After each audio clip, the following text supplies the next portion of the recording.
여러분, 우리 계속해서 에베소서 말씀을 살펴보고 있습니다. 여러분, 에베소서에서 가장 중요한 핵심 메시지 중 하나는 우리가 누구냐는 겁니다. 여러분, 우리가 누구입니까? 성경은 우리의 실존을 정확하게 이야기하고 있습니다. 여러분, 우리는 어떤 직업을 가진 누구, 또 어떤 자산을 가진 누구, 또 어느 집에 사는 누구, 이게 아니라 그냥 우리 영혼의 실존 그 자체가 누구냐는 겁니다.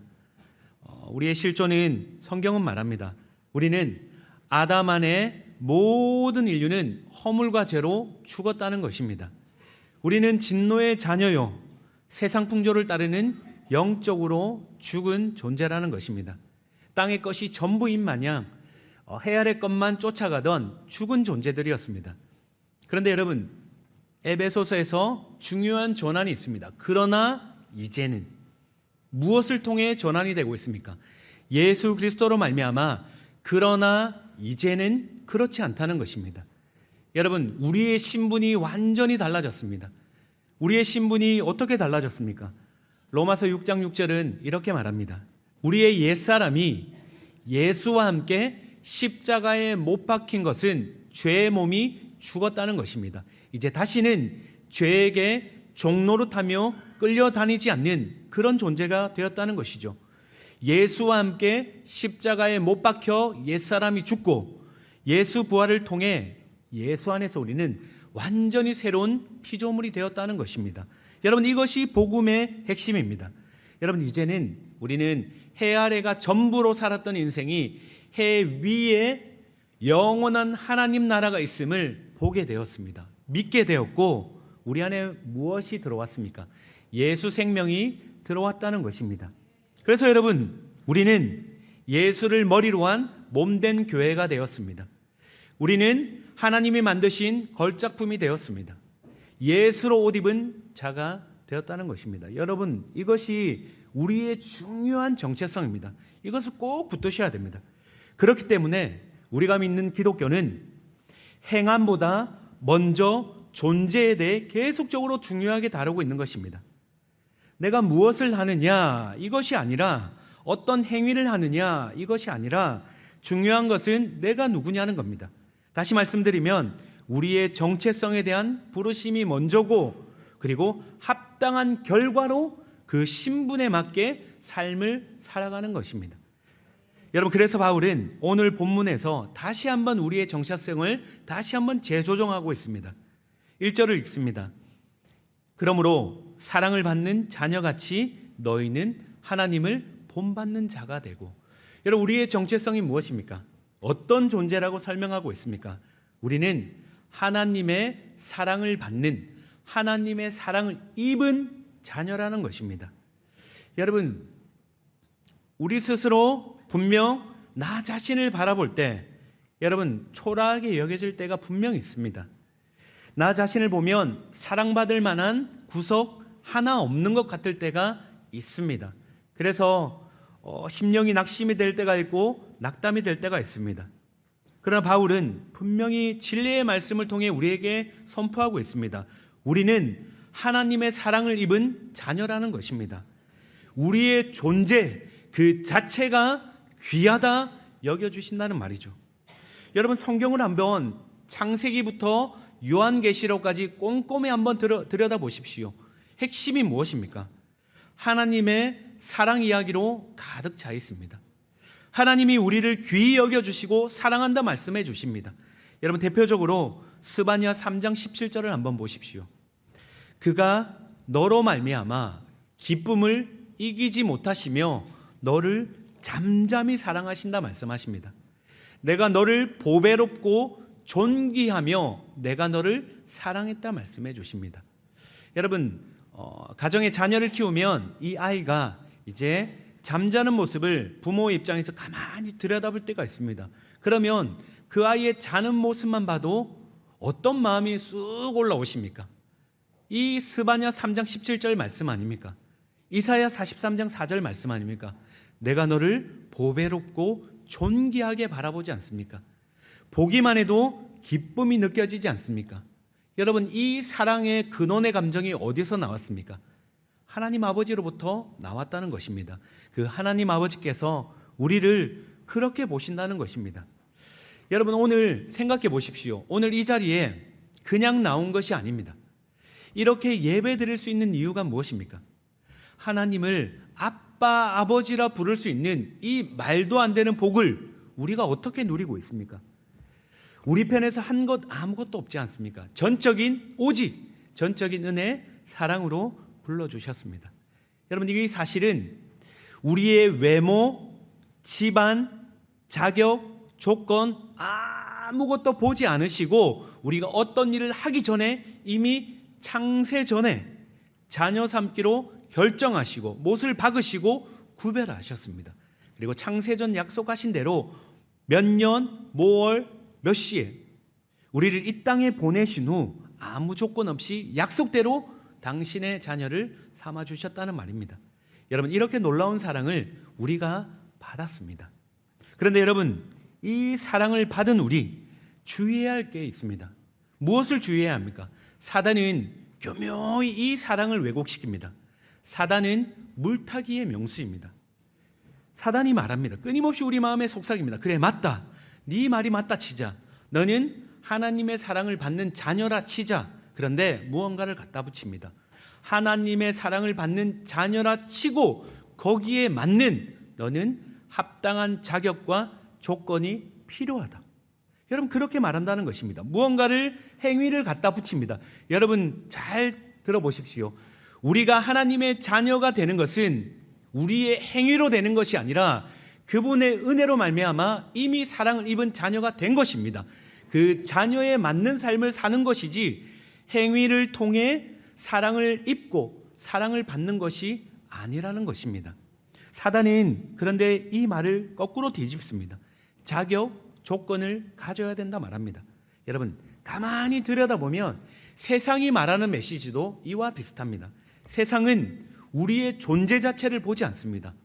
우리의 존재 자체가 아니라 자꾸 우리가 가진 무언가로 우리의 등급을 매기기 시작합니다. 상품화시키고 가격화시키고 숫자화 될 수 없는 우리를, 존귀한 우리를 숫자화로 만든다는 것이죠.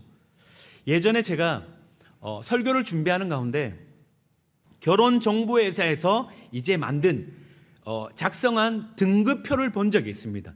등급표가 1등급부터 15등급까지 나뉘어져 있었습니다. 집안, 외모, 학벌, 직업, 키 전부 다 데이터를 종합해서 누구는 1등급, 누구는 2등급, 누구는 3등급 스펙에 따라 이 숫자화시키고 사람의 등급을 매기고 가치를 결정하는 것입니다. 여러분, 제가 그걸 보는데 여러분, 저는 그 표를 보면서 제 자신을 몇 등급이라 말했을까요? 몇 등급이라고? 네, 묻지는 마시기 바랍니다. 묻지는 마시되, 네, 그걸 보는데 마음이 답답해져 오기 시작했습니다. 여러분, 답답하면서 이 표를 통해 너는 5등급이야, 너는 7등급이야. 문제는 그 등급, 매겨진 그 등급이 어느 순간부터 그래, 맞아, 나는 1등급 인생이야, 나는 3등급 인생이야, 나는 7등급 인생이야, 나는 15등급 인생이야, 나는 등급에 없는 인생이야, 이렇게 자기 자신이 스스로 믿는 그 메시지를 진리로 받아들이는 이런 부작용이 생기더라는 것입니다. 여러분, 세상은 끊임없이 우리에게 집어넣습니다. 끊임없이 존재 자체가 아니라 너가 가진 무언가, 너가 하는 무언가, 이걸 가지고 계속 우리를 비춘다는 것이죠. 너는 15등급, 너는 14등급, 너는 1등급. 여러분, 우리의 생각과 마음을 여러분 이 등급표에 두시면 안 됩니다. 여러분, 성경은 분명히 우리가 누구인지를 명확히 말해주고 있습니다. 우리는 사랑을 입은 자녀라는 것입니다. 이 말은 여러분 오해하지 마십시오. 이 말은 우리의 어떠함, 우리의 상태를 보고 말하는 것이 아닙니다. 분명 남보다 특별해서도 아닙니다. 그냥 존재 자체로 귀히 여겨주신다는 말입니다. 여러분, 시편 기자의 놀라운 고백을 한번 들어보십시오. 8편 4절입니다. 사람이 무엇이기에 주께서 그를 생각하시며 인자가 무엇이기에 주께서 그를 돌보시나이까. 여러분, 우리가 누구이기에, 사람이 누구인데 그렇게 생각하시냐는 겁니다. 우리가 누구이기에 돌보냐는 겁니다. 여러분, 그 은혜를 생각하면 여러분 생각할수록 신비롭고 놀랍습니다. 그런데 여러분, 이 은혜에 대한 답은 우리에게 있지 않습니다. 우리에게 있지 않습니다. 우리가 대단해서가 아닙니다. 여러분, 허물 많은 우리가 귀하면 얼마나 귀하겠습니까? 자주 넘어집니다. 자주 실수합니다. 자주 그러면 안 됨에도 불구하고 자꾸 죄에 넘어질 때가 많습니다. 어떤 가치가 있겠습니까? 그런데 여러분, 성경은 말합니다. 우리 자체가 귀한 것이 아니라 우리를 향하신 하나님의 그 사랑이 우리를 존귀하게 만든다는 것입니다. 우리가 대단해서가 아니라 우리를 향해 부어주시는 그 놀라운 사랑 때문에 우리가 귀히 여김받는, 사랑받는 존재가 되는 것입니다. 여러분, 그렇기 때문에 이 사랑받은 존재이기 때문에 우리는 세상 방식 그대로 살지 않습니다. 세상의 가치관을 그대로 들고 와서 사는 것이 아닙니다. 이 세대를 본받으며 사는 것이 아니라는 것이죠. 여러분, 하나님의 사랑을 입은 자녀라면, 그 존재라면 존재에 맞는 삶이 있습니다. 그 삶의 목적은 이 땅에 더 많은 소유를 가지고 더 많은 것을 누리며 안락하게 사는 것이 목적이 아닙니다. 여러분, 그렇지 않습니다. 우리의 존재 목적이 무엇입니까? 1절 후반부에 이렇게 말해주고 있습니다. 우리의 존재 목적입니다. 그러므로 사랑을 받는 자녀같이 너희는 하나님을 본받는 자가 되라. 하나님을 본받는 자 되라는 것입니다. 여러분, 이것이 우리의 존재 목적이라는 것입니다. 하나님을 본받으라고 말합니다. 여러분, 사실 우리는 이순신 장군 어떻습니까? 모델이 이순신 장군을 본받으라면 여러분, 이것도 부담스럽지 않습니까? 잘 본받을 수 없습니다. 그런데 여러분, 지금 성경은 하나님을 본받으라 말합니다. 여러분, 이 말 자체만 보면 굉장히 부담스럽습니다. 어떻게 피조물인 우리가 하나님을 본받을 수 있습니까? 그런데 여러분, 이건 우리를 향한 부담스러운 명령이 아닙니다. 우리는 하나님의 권속 가족이 되었습니다. 그리고 이런 특별한 관계를 통해 하나님을 본받도록 만든 것입니다. 이건 부담스러운 명령이 아닙니다. 여러분 보십시오. 가족 관계 안에는 무엇이 전제됩니까? 사랑이 전제되고 있습니다. 사랑으로 묶인 관계입니다. 여러분, 사랑하면 닮아가게 되어 있습니다. 자연스럽게 사랑하면 그 대상을 닮아갑니다. 상대방의 모습을 닮아갑니다. 지난주에 두 분의 성도님과 이제 잠깐 교제하는 시간을 가졌습니다. 제가 앉고 이제 아내가 앉고 성도님 두 분이 앞에 앉았습니다. 그런데 자리에 앉자마자 계속 저를 보시고 그리고 아내를 보셨던 분인데 자리에 앉자마자 딱 하시는 말씀이 이제 알았다는 듯이 제가 이제 알았습니다 하시면서 목사님과 지금 김단아 사모 두 분 보니까 너무 닮았습니다. 이렇게 얘기하는 겁니다. 근데 그 순간 아내의 얼굴이 3초 정도 굳는 것을 보았습니다. 제가 그 메시지를 무엇으로 받아들여야 될지, 기분 나쁘다는 건지. 네. 그런데 이 이야기를 제가 한두 번 들은 게 아닙니다. 좀 자주 들었습니다. 저는 별로 닮은 것 같지 않은데 아내도 그렇게 생각하는 것 같은데 성도님들이 보면 닮았다는 겁니다. 따로 떨어지면 모르는데 붙여놓으면 닮았다는 겁니다. 제가 가만히 곰곰이 생각해 보니 이유가 뭘까 고민해 보니 여러분, 이유는 다른 게 아니었습니다. 사랑하면 닮는 것입니다. 사랑하면 언어가 닮고 행동이 닮고 그리고 그 안에 마음이 닮아갑니다.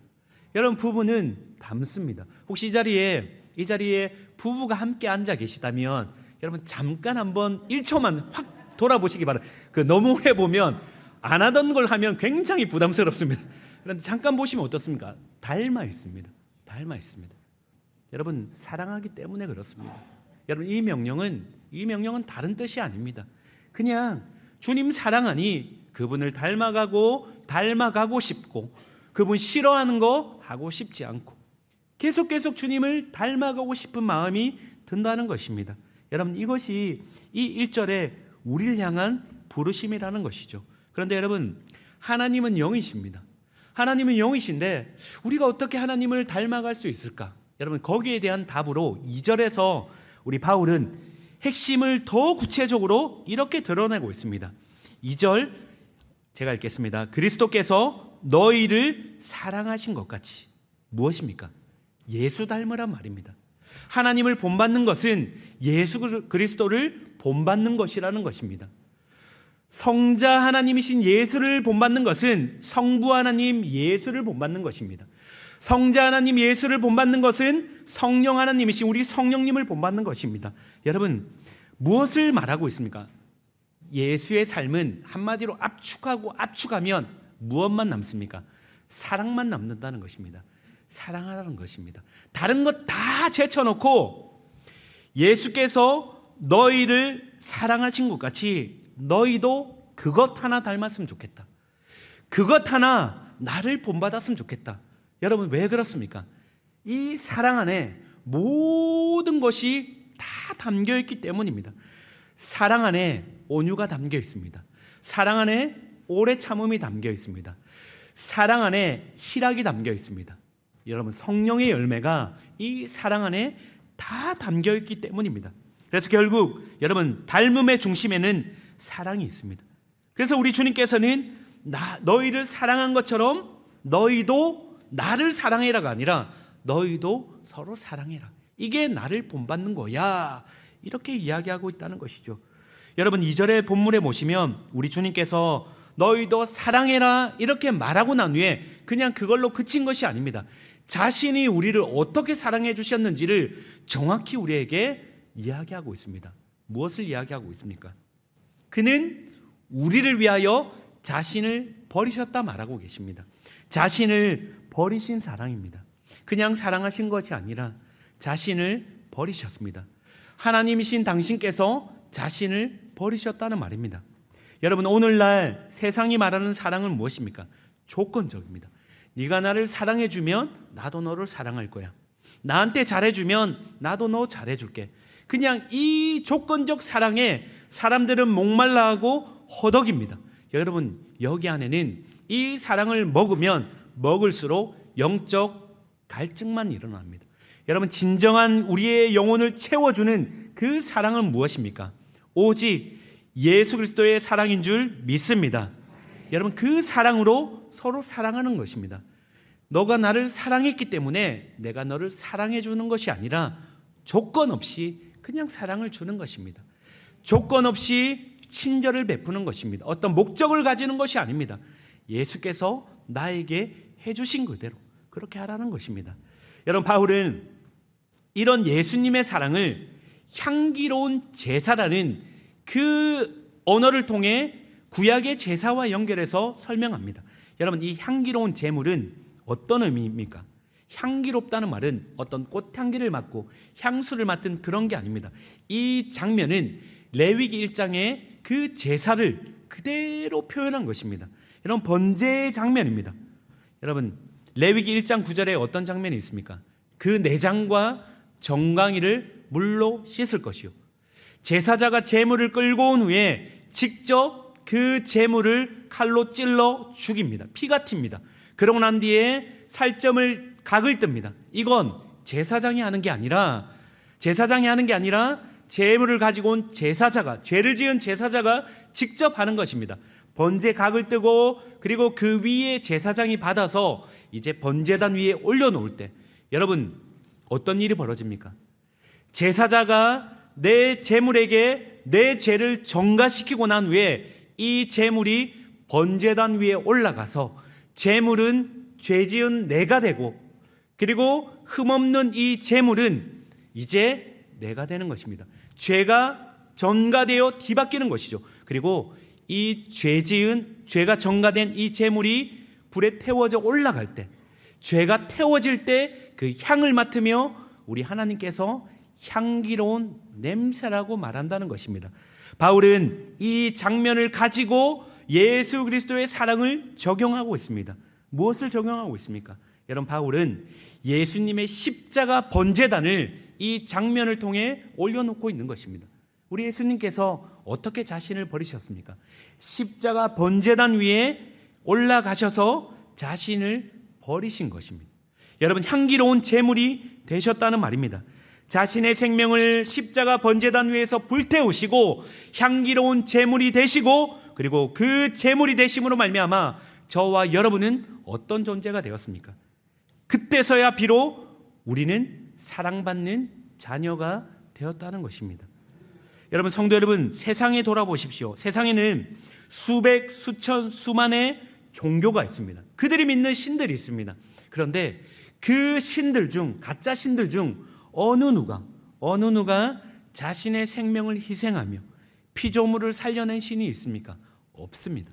어디에도 없습니다. 그러나 하나님이신 예수께서는 직접 종의 형체를 입으시고 이 땅에 오시고 우리의 죄를 대신 지시고 십자가에서 죽으셨습니다. 예수 죽고 우리가 산 것입니다. 그럼 여러분, 이 은혜를 입었는데 이 사랑을 입은 우리가, 여러분, 어떻게 우리가 제가 원하는 대로 우리가 마음대로 살아갈 수 있습니까? 이전처럼 제가 이끄는 대로 그렇게 살아갈 수 있습니까? 이것 하지 마라, 해라, 이것 하기 전에 이 사랑 때문에 우리가 하지 않는 것입니다. 하나님의 자녀가 되었기 때문에 주님이 싫어하시니 가지 않는 것입니다. 하지 않는 것입니다. 우리 입술에 저주의 말이 아니라 축복의 말로 바뀌는 것입니다. 주님을 닮아가는 것입니다. 여러분, 우리가 받은 사랑 때문에 우리는 하나님의 자녀가 되었습니다. 사랑하는 평안성도 여러분, 우리가 어떤 존재인지를, 우리의 존재 목적이 어디에 있는지를 꼭 기억하시기 바랍니다.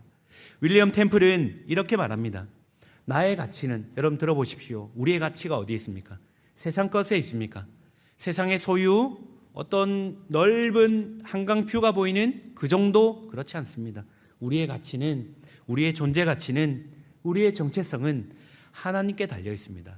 하나님께서 얼마나 가치 있는 존재로 바라봐 주시느냐가 우리의 존재 가치가 결정됩니다. 그런데 여러분, 하나님이 우리를 어떻게 보십니까?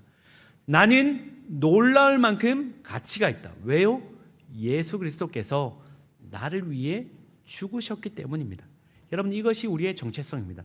이 사랑이 부어진 바 되면 변하지 못할 인생이 없습니다. 여러분, 한국 사회 가운데 은둔형 외톨이, 청년 중에 은둔형 외톨이가 사회적 문제로 대두되고 있습니다. 실제로 일본에서 은둔형 외톨이가 이제 한국으로 넘어왔습니다. 정확한 집계는 없지만 30만 이상이 넘었다고 합니다. 집에서 아무것도 하지 않습니다. 그냥 집에 틀어박혀 가족도 보지 않은 채 컴퓨터 오락만 하는 것입니다. 꿈이 없고 희망이 없고 목표가 없습니다. 그런 은둔형 외톨이 생활을 나는 한 형제가 있습니다. 이 형제는 부모님이 교회를 다니고, 그리고 이 형제도 교회를 다니지만 어떤 상처 때문인지 은둔형 외톨이가 되었습니다. 집안에 틀어박혀 아무것도 하지 않습니다. 그냥 무기력하게 그냥 게임만 합니다. 하루 종일 게임만 합니다. 부모의 걱정이 말이 아닙니다. 그러게 보다 못해 이것 방법 해도 안 되고 저것 해도 안 되다. 그리고 딱 한 가지 방법을 이제 하기 시작했습니다. 그 방법은 이 형제를 설득해서 중국에 선교사님이 있는 그 청년 공동체로 보내기로 작정한 겁니다. 그래서 이제 안 가겠다는 그 청년을 설득해서 선교사님이 있는 청년 공동체로 보냈습니다. 여러분, 이 청년 안에 어떤 희망이 있겠습니까? 그런데 그렇게 보내지고 난 후에 이제 이 청년이 하는 건 다른 게 없습니다. 그냥 청년들과 함께 예배드리고, 청년들과 함께 말씀을 읽고, 청년들과 함께 기도하고, 이것만 하는 겁니다. 얼마나 힘들겠습니까? 그런데 말씀 읽고 예배하고 기도하고, 말씀 읽고 예배하고 기도하고, 청년들을 통해 예수 사랑이 부어지기 시작했습니다. 너는 하나님의 사랑을 입은 자녀야. 너는 너무나 존귀한 존재야. 이 중국 청년들이 이 청년을 향해 이야기하고 선포하고, 우리 주님의 말씀처럼 너희도 사랑해라, 이 말씀 그대로 서로 사랑하고 부어주기 시작했습니다. 그런데 놀라운 일이 벌어졌습니다. 아무것도 못하던 무기력한 이 청년이, 그 심령이 살아나기 시작했습니다. 마치 봉우리를 다물었던 이 꽃봉우리가 점차 봉우리를 열면서 꽃이 아름답게 피어나는 것처럼, 여러분, 이 청년의 심령 안에 예수 사랑이 들어가고 복음이 들어가기 시작하니 이 청년이 일어나고 영혼이 살아나니 이 청년이 예배자로 주님 앞에 서기 시작했습니다. 그리고 조금 시간이 지나고 1년이 지나고 2년이 지났을 때 한국에서 이 청년이 들어온 걸 제가 만났습니다. 이 청년이 어떻게 들어왔냐 물어보니 주님께 사명을 받아 총신대의 주의 종이 되기 위해 들어가기 위해 원서를 적기 위해 들어갔다는 것입니다. 할렐루야. 주님이 하신 줄 믿습니다. 성도 여러분, 주님의 사랑이 부어지니 복음이 들어오니 하나님의 사랑을 입은 자녀라는 정체성이 들어오니 아무것도 할 수 없던 인생 가운데 그 인생이 일어나서 꽃을 피우고 그리고 주님의 귀한 주의 종으로 바뀌더라는 것입니다.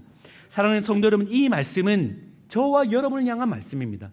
여러분, 주님은 우리의 인생 가운데 너가 누구냐, 너가 어떤 존재냐를 예수 십자가 앞에서 비춰보라는 것입니다. 여러분, 우리 자신은 아무것도 아닌 무가치한 존재가 맞습니다. 그러나 허물과 죄로 죽은 존재가 맞습니다. 그러나 하나님의 값없는 사랑 때문에, 예수 십자가 은혜 때문에 여러분, 우리는 이제는 무가치한 존재가 될 수 없습니다. 하나님의 사랑을 입은 자로, 예수의 옷을 입은 자로 그렇게 담대하게 세상 가운데 하나님 나라를 보여줘야 되는 사명자인 줄 믿습니다. 여러분, 이 진리를 꼭 붙드시기 바랍니다. 그러니 여러분, 다시 한번 말씀드립니다. 우리의 존재 가치를 세상에 두지 마시기 바랍니다. 우리의 존재 목적은 이 땅에 있지 않습니다. 비록 내가 가진 게 아무것도 없을지라도, 비록 내가 직장을 다니다 지금 아무것도 하는 일이 없을지라도 여러 군데 50통, 100통 원서를 넣어보지만 받아주는 곳 아무것도 없어서 내 심령 안에 열등감으로 가득가득 들어오는 마음이 들어올 때 여러분 기억하십시오. 그럼에도 잊지 마시기 바랍니다. 우리는 그 어딘가에 우리의 정체성이 있지 않습니다. 존재의 가치가 있지 않습니다. 우리는 여러분 100통 넣고 1000통 넣고 떨어지더라도 그것과 상관없이 여러분, 주님이 우리를 보실 때 너는 나의 사랑을 입은 자녀야, 너는 나의 사랑을 입은 그런 자녀야. 왜요? 예수께서 우리를 위해 십자가에서 죽으셨기 때문입니다. 여러분, 그러니 날마다 선포하시기 바랍니다. 우리는 사랑받는 주의 자녀다. 오늘 말씀의 결론으로 이 말씀으로 설교를 마무리하고 싶습니다. 아가서 말씀입니다. 무화과 나무에는 푸른 열매가 익었고 포도나무는 꽃을 피워 향기를 토하는도다. 주님의 음성입니다. 우리를 부르시는 나의 사랑, 나의 어여쁜 자야, 주저앉아 있지 말고 일어나 함께 가자. 여러분, 이 말씀은 비천한 술람미 여인을 부르는 솔로몬 왕의 음성입니다. 그런데 여러분, 아가서는 무엇을 드러내고 있습니까? 술람미 여인과 솔로몬 왕의 그 사랑을 통해, 이건 예표입니다. 예수 그리스도와 그분의 신부된 저와 여러분을 향한 사랑을 보여주고 있다는 말입니다. 우리 주님이 부르고 계십니다. 신부된 우리를 부르십니다.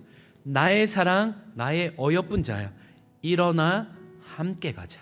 이제는 우리 주 예수 그리스도의 은혜와 하나님의 무한하신 사랑과 성령의 교통교제 충만하심이 하나님의 사랑을 입은 자녀로, 이전에는 허물과 죄로 죽었던 존재였으나 예수 십자가 보혈의 공로 말미암아 하나님의 사랑을 입은 자녀로, 하나님을 닮은 자녀로 예수 닮아가는 그렇게 살아가길 소원하는 이 자리에 있는 모든 이들의 머리 위에 이제로부터 영원토록 함께 있을지어다.